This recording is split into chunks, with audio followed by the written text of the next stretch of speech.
Kita sama-sama berdoa. Coba kelas, angkat dikit. Doa mulai.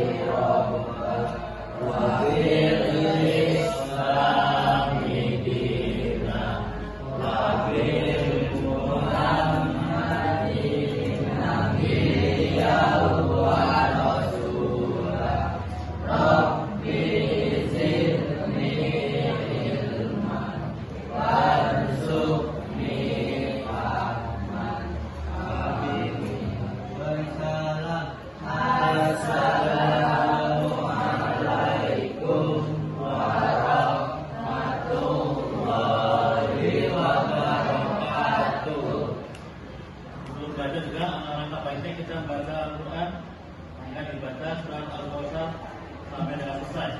Baik. Bismillahirrahmanirrahim.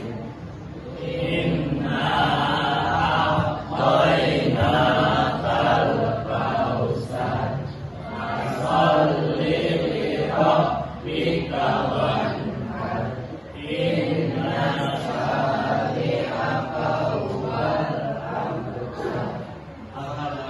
Alhamdulillah, kita sudah berdoa, kemudian juga sudah membaca Al-Quran. Mudah-mudahan pertemuan kita kali ini senantiasa mendapatkan keberkahan dari Allah SWT.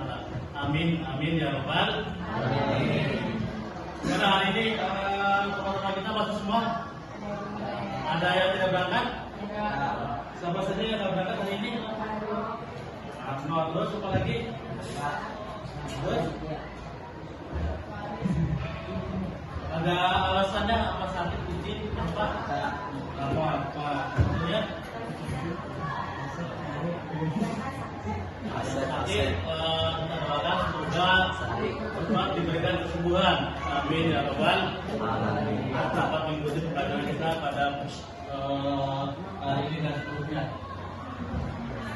Baik, anak-anak semua, pada materi sebelumnya kita masih membahas tentang perkembangan Islam masa Rasulullah yang sudah Makkah. Pada bab sebelumnya kita telah membahas tentang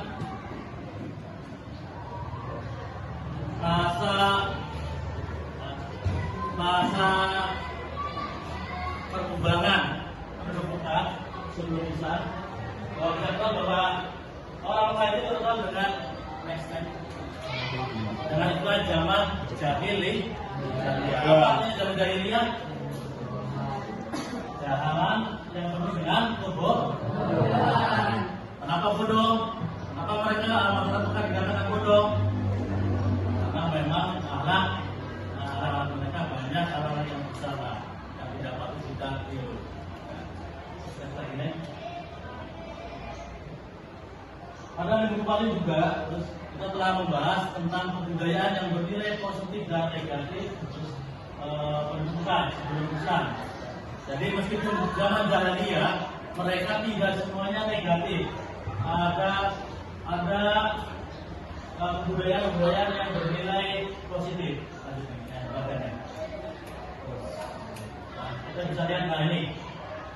Kemarin kita sudah bahas tentang ini. Kalau hanya mengulas saja pertemuan pertama kemarin bahwa penduduk Mekah sebelum Islam datang, sebelum Rasulullah datang dilahirkan, memang terkenal dengan sebutan zaman jahiliyah, zaman kebodohan. Tapi sekali lagi tidak semuanya bodoh, tidak semuanya masyarakat Mekah itu bodoh. Dan ada kebudayaan yang memiliki nilai positif, ada pula yang negatif. Mungkin ketika kalian ingat kata jahil, yang terbesit dalam pikiran saya adalah hal-hal yang negatif saja. Padahal tidak ya. Kita lihat bagian ini ya. Sisi positif kebudayaan Mekah sebelum Islam adalah berdagang. Karena semua berdagang dari Mekah, Islam maupun yang negara lainnya. Kemudian adalah menghormati tamu. Orang Mekah sangat tamu tersebut datang, ya. Tamu tersebut datang, saudaranya biasanya akan disuguhkan berbagai hidangan. isinya diada-adain kan, dimodalkan. Kemudian menepati janji, berhubungan juga suka menepati janji. Dari antaranya adalah suka bersair, bersair atau puitis, dan ini juga dilakukannya orang-orang muka. Kemudian hal negatifnya budaya yang bersifat negatif adalah judi, menyembah berhala, malu-malukan, dan perbudakan. Termasuk ini kalian kenal bahwa persamaan derajat antara laki-laki dan perempuan itu memang sangat jauh, ya, sangat dibeda-bedakan oleh penduduk Mekah. Makanya ketika orang tua dapat kabar lahir seorang putri, biasanya ada juga yang langsung dikubur hidup ya. Nah, ini itu pertemuan minggu kita kemarin. Ini masih pagi, kelihatannya belum pada bangun tidur. Coba semuanya kita tepuk semangat.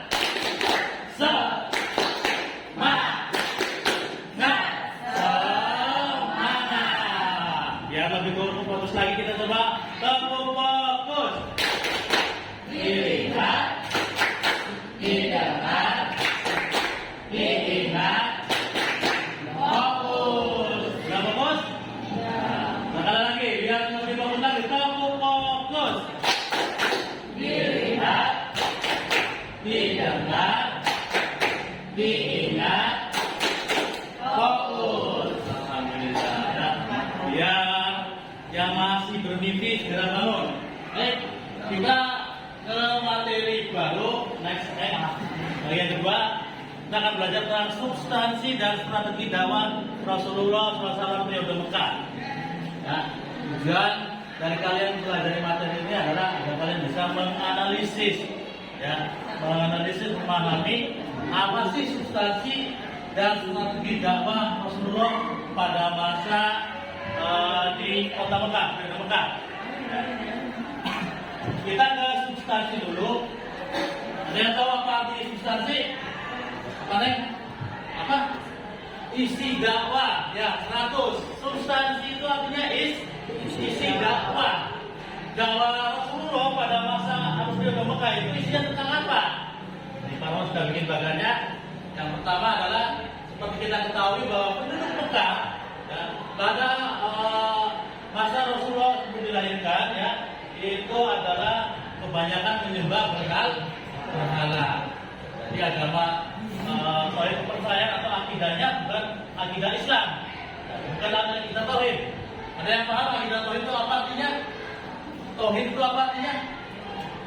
Kepercayaan kepada satu Tuhan, yaitu Allah. Kalau warga Mekah sebelumnya menyembah berhala, berhalanya juga banyak, ada Lata, ada Uzza, dan lain sebagainya. Tapi Rasulullah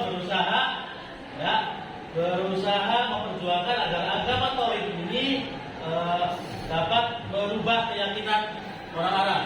Orang khususnya adalah warga Mekah. Jadi ini isi dakwah yang pertama adalah isi dakwah Rasulullah adalah tentang tauhid, tentang Tuhanan. Rasulullah berusaha menanamkan kepercayaan baru di hati masyarakat Mekah yang tadinya Tuhannya adalah berhala, menyembah berhala. Rasulullah berusaha menanamkan bahwa Tuhan itu satu, yaitu hanya Allah. Itu kita dikenal dengan akidah. Keyakinannya harus dirubah. Ini lumayan sulit, ya, karena agama orang Mekah itu sudah lama, ya, sudah berpuluh tahun dirubah oleh Rasulullah dengan kepercayaan yang baru. Mampu ke Rasulullah. Kita lihat nanti setelah ini, ya, dengan strategi yang dilakukan oleh Rasulullah, insya Allah agama tauhid ini akan bisa diterima oleh masyarakat Mekah. Kemudian selain Rasulullah mengajarkan tentang tauhid, ketuhanan, yang juga adalah Rasulullah mengajarkan tentang akhlak. Saya sudah tahu bahwa akhlak Rasulullah, masya Allah, sebelum Rasulullah diangkat menjadi Rasul juga sudah terkenal bahwa Rasulullah memiliki akhlakul karim, akhlak yang karim, akhlak yang baik. Bapak dan jujur, sidik, patonan, gas, sidik, patonan, dan lain sebagainya dapat dipercaya. Makanya sebelum Rasulullah menerima wahyu juga sudah mendapat gelar Al-Amin. Apa artinya? Dapat dipercaya. Rasulullah memiliki awak yang santun. Ini jadi modal dasar awal menyampaikan dakwah masalah peka. Wah, orangnya bagus. Ini juga bisa jadi pembelajaran buat kalian. Ketika kalian ingin berdakwah, tolong sopan santunnya, akhlaknya itu harus benar-benar anak yang karimah, anak yang baik. Jangan sampai kita berdakwah gayanya seromong, gayanya serampangan, amburadul atau yang lainnya. Dimana orang akan suka pada kita ya. Jadi bahasa, sopan santun kita, gaya bicara kita juga harus hati-hati. Kalau ingin berhasil seperti dakwahnya Rasulullah, perhatikan akhlaknya. Itu ya. Kalau sudah memiliki tauhid atau akidah Islam, kemudian berakhlak karimah, itulah agama Islam. Disampaikan oleh Rasulullah SAW. Ini mengenai substansi ya isi dakwah Rasulullah pada periode Mekah. Jadi berusaha memperbaiki aspek akidah, aspek keyakinan masyarakat Mekah yang pada saat itu sekali lagi menyembah berhala. Rasulullah berusaha keras memulihkan dan menyadarkan mereka agar menyembah kepada Allah. Dan juga dengan akhlakul karimah, akhlakul karimah beliau ya. Next.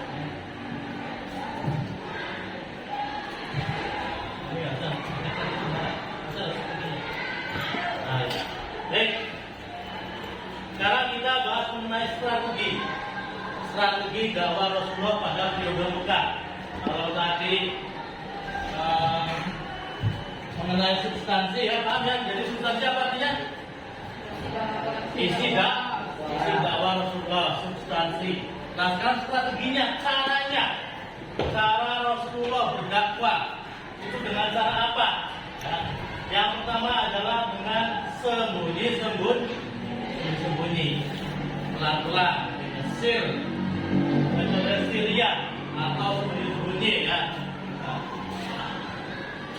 Kenapa Rasulullah melakukan dakwah secara sembunyi? Karena sekali lagi waktu itu adalah masyarakat kota Mekah itu kan masih beragama atau menyembah berhala. Makanya mereka Rasulullah ya dakwahnya secara sembunyi. Dan bahasa pertama adalah kenapa Rasulullah melakukan dakwah sembunyi? Yang pertama adalah surat Al-Alaq ayat 1-5.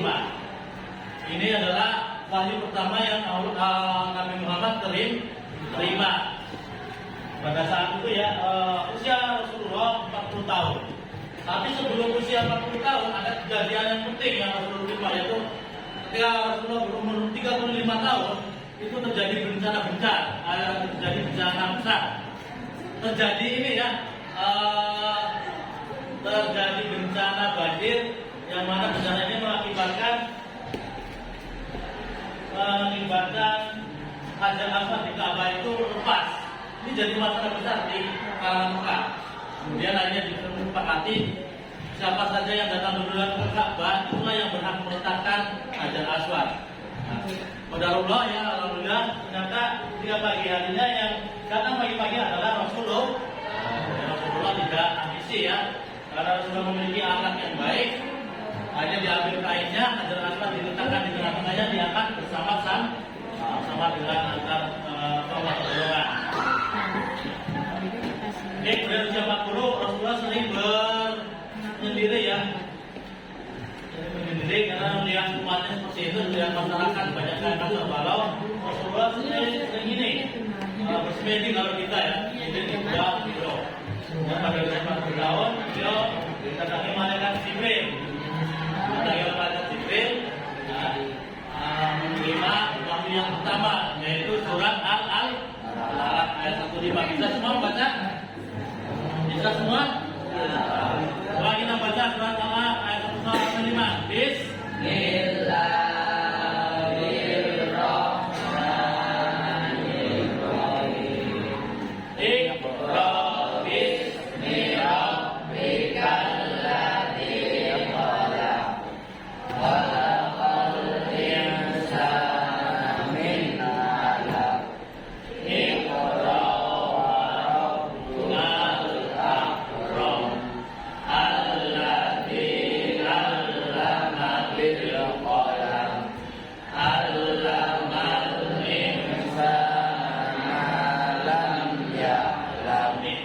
Bertahap dulu, tidak langsung menyampaikan dakwah. Bertahap. tidak langsung alhamdulillah dengan proses strategi ini, dua strategi ini dakwah Islam sampai kita sampai Indonesia atau masyarakat dunia. Baik, itu yang materi kita tentang strategi dan tentang substansi dan strategi dakwah Rasulullah yang Mekah. Pak Roman, tugas buat kalian kita bikin 4 kelompok 1, 2, 3, 4 bisa saja. Jadi kerjakan secara bersama-sama tentang strategi dakwah di masa sekarang.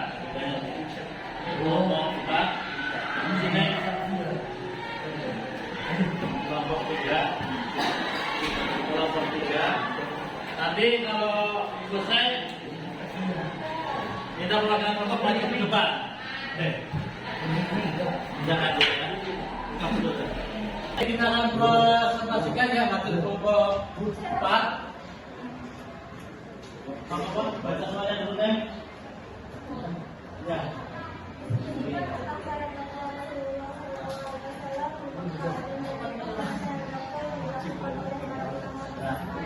Jadi cara dakwah Rasulullah di Mekah dengan cara dakwah ulama sekarang itu apa perbandingannya? Jawabannya nih kelompok 4 ya.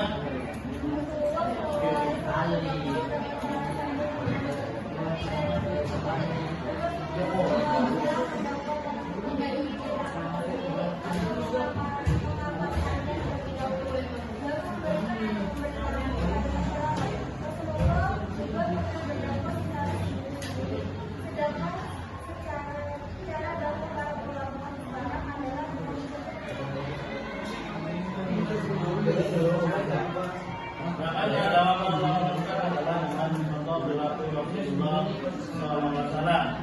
Dakwah ulama sekarang sebenarnya banyak ya, bisa lewat media sosial, bisa via YouTube, pengajian-pengajian, pesantren dan lain sebagainya ya. Ini sebenarnya dilakukan seluruh saja nih. Tapi banyak cara, bisa media sosial dan lain sebagainya. Terima kasih, berikan aplaus untuk kita.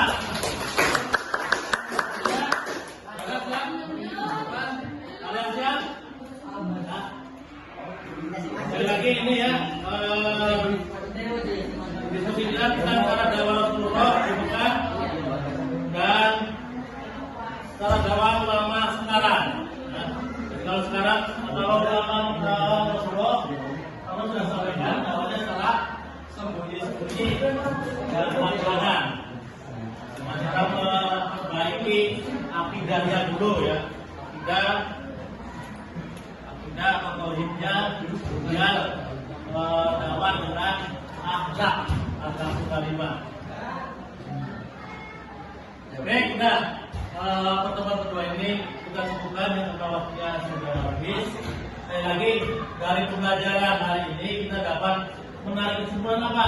Ada yang bisa menarik kesimpulan bahwa yang namanya dakwah, apalagi ke tempat yang baru, itu harus dilakukan secara hati-hati, harus memiliki strategi, jangan langsung seperti Rasulullah, seperti yang dicontohkan Rasulullah. Sekali lagi ya, ketika berdakwah itu juga ada strateginya, ada caranya. Kamu misalnya masuk ke suatu kampung, belum tahu belum kampungnya seperti apa, langsung segera berdakwah, bakalan ditolak.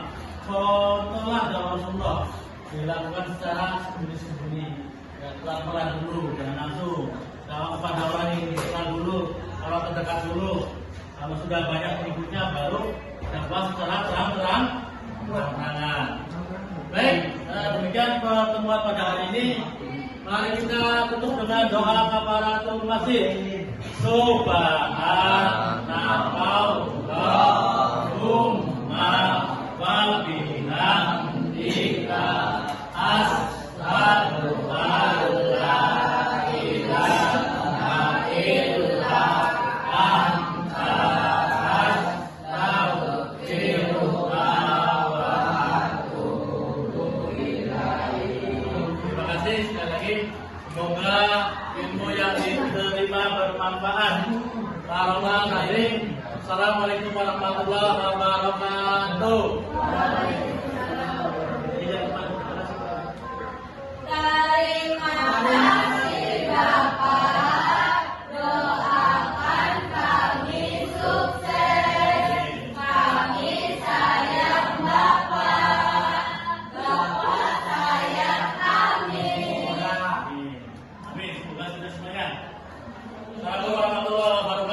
Why?